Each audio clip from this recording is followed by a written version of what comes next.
Hi everyone, hope you're well, and welcome to the first edition of what I'm rather cheesily calling Lockdown Hitmakers.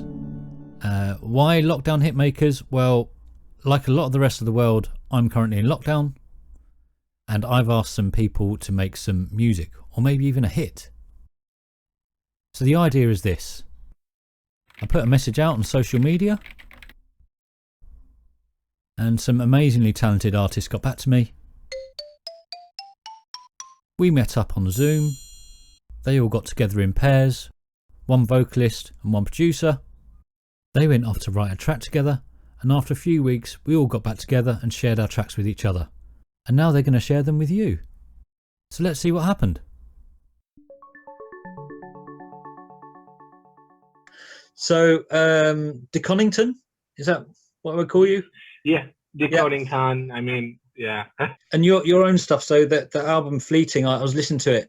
It's really dense and detailed, sort of production wise. I found it almost claustrophobic. It was quite dystopian. Is that a fair thing to say? Yeah, that's a very fair. It was going for this dystopian actually. Okay. So I was imagining.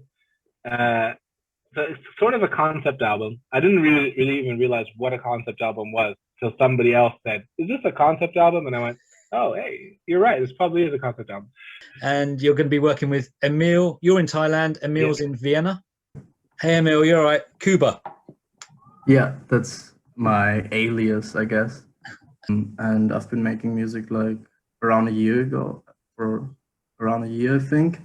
And yeah, I played guitar. I jammed with friends a lot. That's not so easy anymore. But I think in March last year, I really dove into making music digitally. So right now, just like collecting sounds from outside and stuff, and putting a lot of effects on them to make them into something alien. That's mostly what I do right now.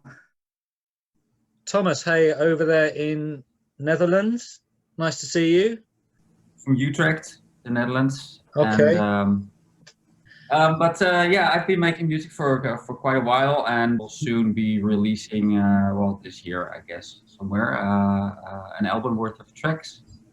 And I've always loved doing like remixes or collaborations with people. It's always very inspiring to have like a starting point or someone to bounce your ideas off to. So yeah. Mr. Fibbers in Glasgow. How you doing? Yeah, I'm good. Thanks, man. Thank you. Mr. Fibbers, I'm a musician, sort of partly by trade, and I was a comedian, and then I started getting into kids comedy, mainly musical comedy, so performing comedy songs. And someone sort of edged me towards trying out some kids stuff. They thought, oh, the kids would love the comedy stuff. Obviously, I had to change some of the songs with them being a bit out there. And I thought, I'll give it a try, and absolutely loved it. And that's what I do now. So I do musical comedy for kids. Is that back in tune? Is that what? Back in tune, yeah. So it was named after. I'm a huge Back to the Future fan. And obviously, you're going to be working with Chris. Hey, how's it going? Working with Mr. Fibbers there. What do you think?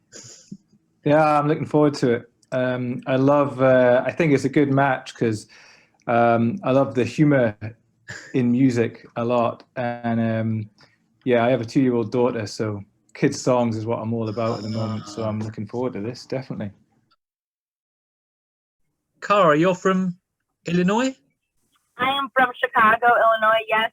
Your connection's not great, unfortunately. But Being the neighborhood that I'm in, which is actually known to have terrible service. So hopefully that will change. And you go under the moniker, is it FemFoe? Yes, correct.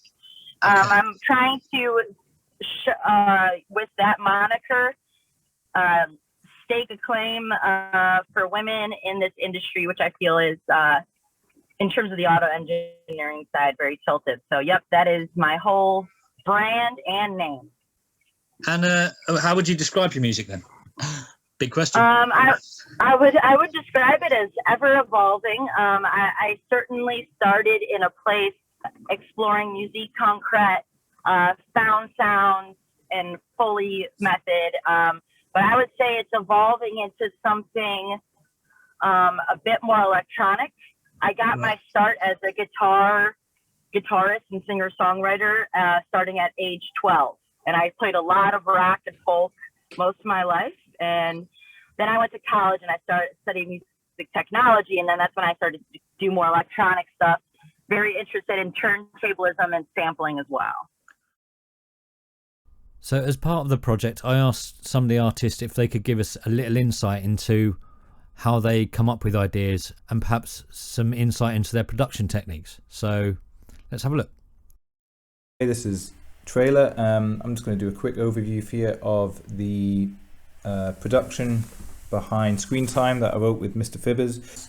So yeah, I've got some instances of repro, which is I think it's the Prophet 5, which sounds really good. I've got one on the repro 1, which is the Pro 1. I've got that on the bass, and then just sort of layering up various instances of Juno, and I use XO for the drums.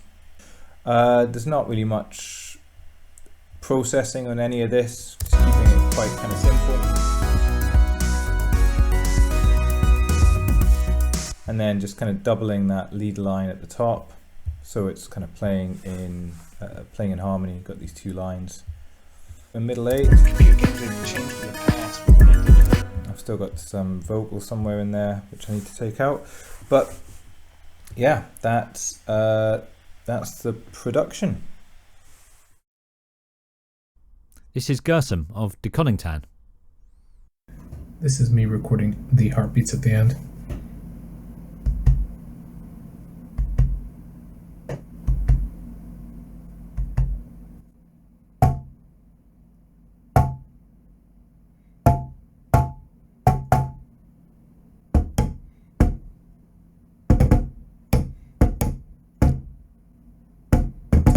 Attention, attention, attention. Attention, all officers, a breach is in progress. I think I'm going to go with one of the first takes there.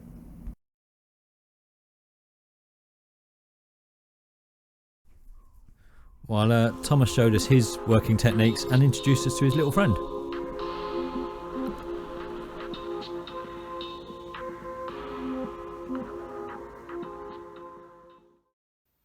And a few weeks later, our musicians have finished their tracks. So, do you want to talk about what you came up with, Chris and Tony?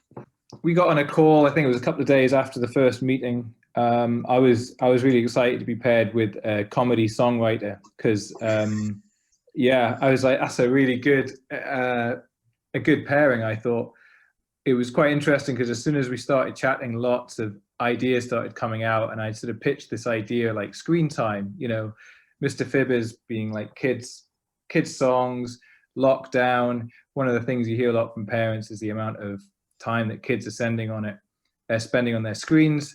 So I pitched this to Tony, and he was like, you know, all the ideas started coming around, and then yeah, Tony sort of came back with some chords and stuff at the beginning. I sort of put a melody and some demos together, and then just bit it back and forth. But I'd say it came together pretty organically, Tony, wouldn't you say? Yeah, definitely. I'm just gonna go back on something you said there. You were like, Tony sent some chords, and then I sent something different. No, I recorded myself on the phone just going, right, okay, I think this is right, okay. And then you came back with an actual song. So let's just clear that right up. Yeah, but no, we did. It was good chatting and sort of getting to understand how each of us works. At points, I might have been nervous about going, is this rubbish? Is this not right? Or maybe it's not going to work.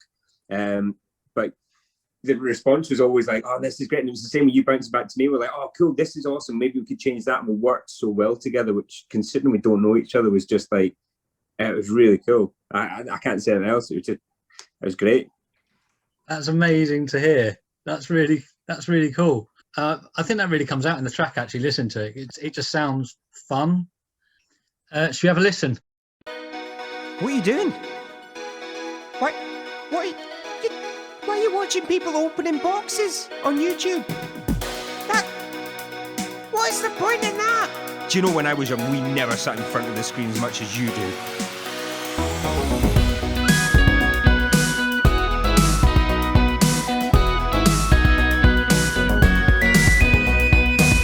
Back when I was young, you know, we went outside to play.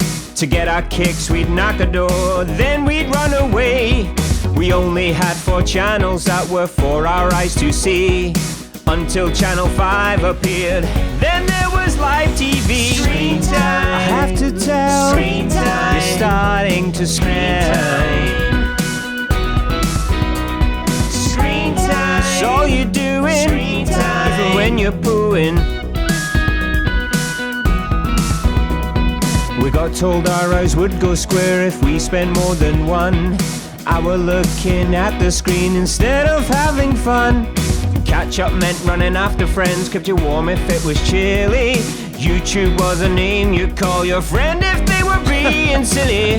Hold up now, who are you kidding? Who are you? I'm your brain and you gotta stop fibbing. Who, me? You're wrong and you have to confess you spent hours on your Sega, then your Super NES. Well, your mum and dad told you the same stuff, okay, and you turned out fine. Well, kind of. I guess it's time to come clean. Screen time. I guess it's true. Screen time. I had it too. Screen time.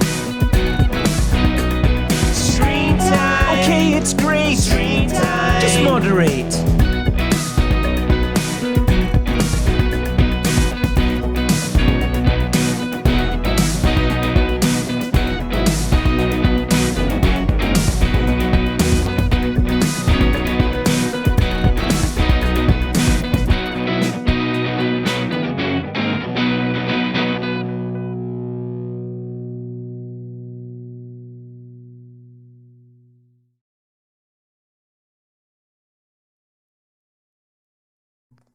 I love it.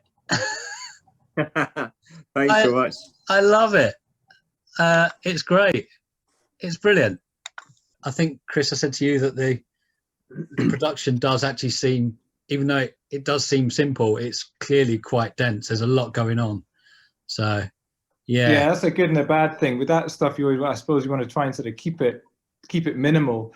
But it was, yeah, we were sort of thinking that like sort of Saturday morning TV show sort of vibe. Yeah. So it was bringing up all the old like analog synths, and then just, you know, as happens, layer, then layer, then layer. And it was like Tony said, I'd be like, send it off to him. Is this too much? Is it too cheesy? He'd be like, no, this is great. It works really well. And that was, yeah, I think that's the thing with collaboration is, you know, is passing those ideas off and getting that like immediate feedback on what someone else thinks. So, Gossam and Emil, yours is, I think it's fair to say, yours is at the darker end of the spectrum. It's almost completely polar opposite of the Screen Time song. I heard that, I was like, oh, that's happy. Oh, that's very happy. I really hear a lot of your, you know, your production style in yours, Gossam, about, you know, the album that you made. It feels like it could be a part of that, and I think Emil's, what he's written, is really a part of that world. It's really great. Yeah. The first thing I sent him, I was like, okay, all I have is this arpeggiating bass line and a drum. Maybe you can do something with it. Because I, you know, when you write like 16 bars and then you just like, okay, I have 16 bars. So I was like, okay, this is all I got. Just see what you think. He comes back, he's like, so I wrote spoken word. Actually, I can let him tell more about it in a second. He's like, oh, so I wrote spoken word, and here's this whole thing, here's the whole concept. I was like, oh, you just went and like cinemified my beat, and now there's an actual story, which I didn't have. So he kind of thought of the whole concept, and all I really started with was the impulse, I guess, like just 16 bars roughly, I think it was. Yeah. I mean, yeah, the thing he sent me was very much in the vein of tense and kind of depressing. Not really depressing, but like really dark already. And I was like, okay, what's that story? I really like taking work in progress titles of songs and kind of incorporating them in the song already. I was like, okay, it just was called Note 6. That's also the title of the finished song. I was like, okay, Note 6 kind of sounds like a government post, something like that. And then I wanted to make it darker, so I made it into this kind of, I don't know, what do you call it, like these facilities on the borders, something like that. Would be interesting if it was in the perspective of one of the officers in there. It didn't take long until I noticed, I don't really want to full on rap. I rather want to do like spoken word kind of thing to make it more feel like a real conversation, like make it more fit that story driven thing, because you know, people don't rap if they talk. That would be weird.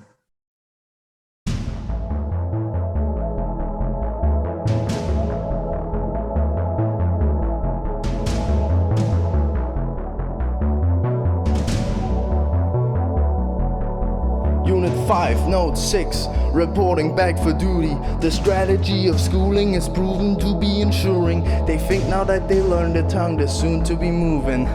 No sir, not to be rude, I'm just assuming. Sir? A new cadet for me to show around?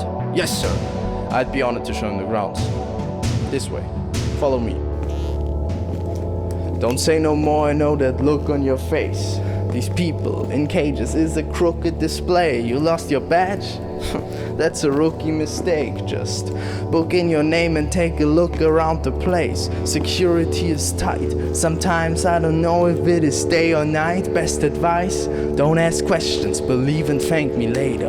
Only question here, are you believing or a traitor? Huh? What are you?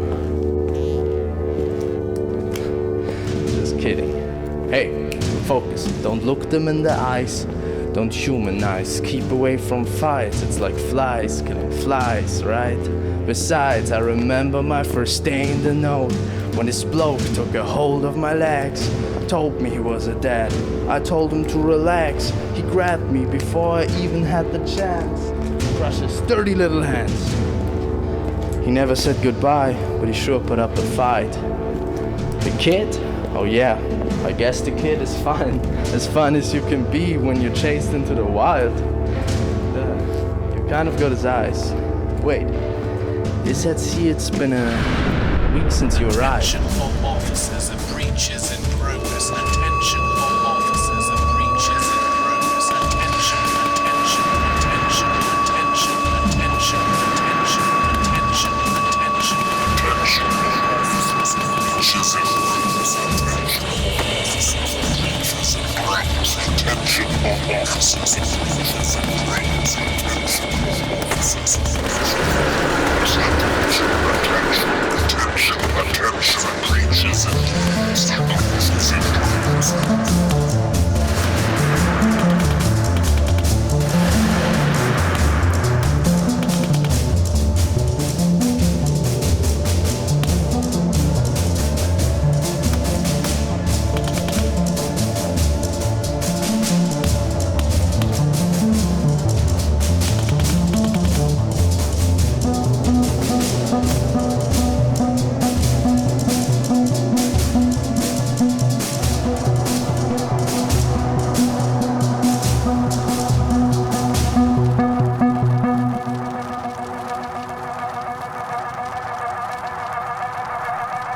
The scan is back. Vital signs read 0. Initiating contact with the Bureau. I repeat, vital signs read 0. Initiating. Wait! Oh no. This wasn't a breach but an infiltration. Evacuation. Run for your life. There's a detonation.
I love it. It's amazing.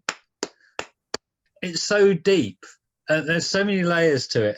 It's great. It's a fantastic bit of work. Gershom, you said before that you do stuff in theatre, and I can hear that how theatrical that is. It just feels like it could be on a stage.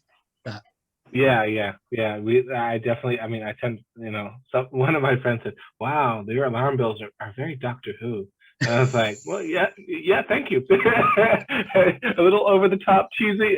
That works for me. Like, I'll take it as a compliment. He was like, "Oh, I wasn't really telling you that as a compliment." I was like, "Well, okay, well, I'm gonna take it as a compliment." Nice. It's great. It's really good. Amazing. Thank you. And finally, Cara and Thomas. How did you start? I usually start with guitar. I'm very interested in sampling, as I stated before, so manipulating that and reversing it. I like to make kind of a wall of sound that doesn't hit you at once, if that makes sense. I like to kind of make a whirly cloud when I'm first starting and see what speaks to me out of those sounds.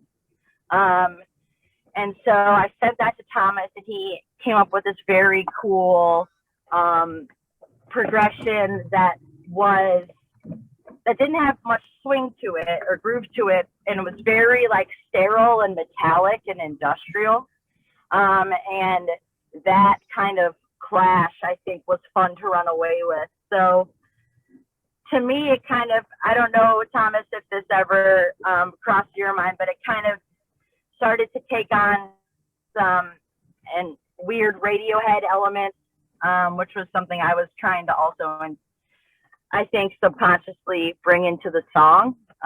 They do a lot of modulating between minor and major keys of the same tonic note. So, and then I kind of thought more in the Amnesiac Kid A direction. Wouldn't it be cool to like have some more electronic textures in here, that some more blips and things like that against that guitar?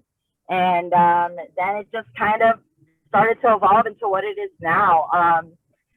But I will say I almost drove myself crazy trying to make sure stuff was in key and modulate and stuff like that. And at the end of the day, it was way cooler to just to experiment with a loose reference to a key.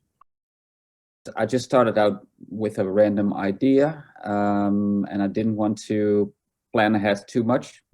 First, it started off as some kind of ambient loop thing, and she supplied a drum and bass rhythm at a point, and I mangled that in my own way again and sent that to her. So we basically gave each other free rein just to do anything we'd like to do to the track. So there's no ego involved in please don't touch that bit because I like it so much. It's just every time we pass it around, we can do basically whatever we want with it, which is something I really like.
Can I just say it's an absolutely beautiful piece of work. It's really great.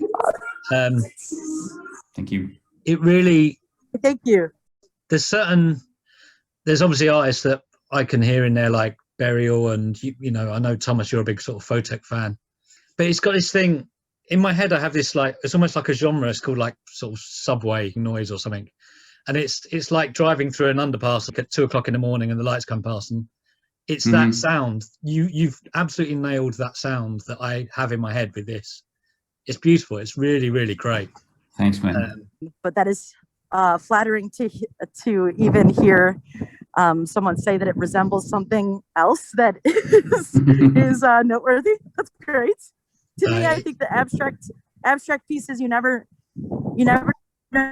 be received because it truly relies on the audience's willingness to kind of abandon traditional notions of what's supposed to sound pleasing. And I think it's interesting that you almost call it like the subway sound, because I think we were definitely going for something industrial. Yeah, if you're going to take it anywhere else, I really want to hear what you do with it. It'd be great. I think we're gonna do like a weird like split thing would be nice. If Kara, if you can just turn it into your own version, and I finish this one up, you know, kind of like that, and then well, I don't know, just to do something interesting with it. See where it takes you. So I hope you've enjoyed this. I think you'll agree, 3 absolutely brilliant tracks, but also radically different. It's really interesting to hear what people come up with when they're given a blank slate and a complete stranger to work with. I want to thank all the artists. They've been absolutely amazing to work with throughout all this. I've placed links all throughout the video, but also everyone's link should be down in the description below. Please go and visit their Twitter, their Bandcamp, their SoundClouds, their YouTubes. Follow them online. Give them as much support as you can, and give all artists support. Musicians and artists, they make our lives beautiful. I'll be doing this again in the future. If you're interested in being part of the next group that I do and working with a complete stranger somewhere else in another part of the world, then you can find me at Constant Little Ghost on Twitter, or I've just set up Lockdown Hitmakers on Twitter as well, so you can find me at either one of those accounts. So until next time, thanks very much. Bye.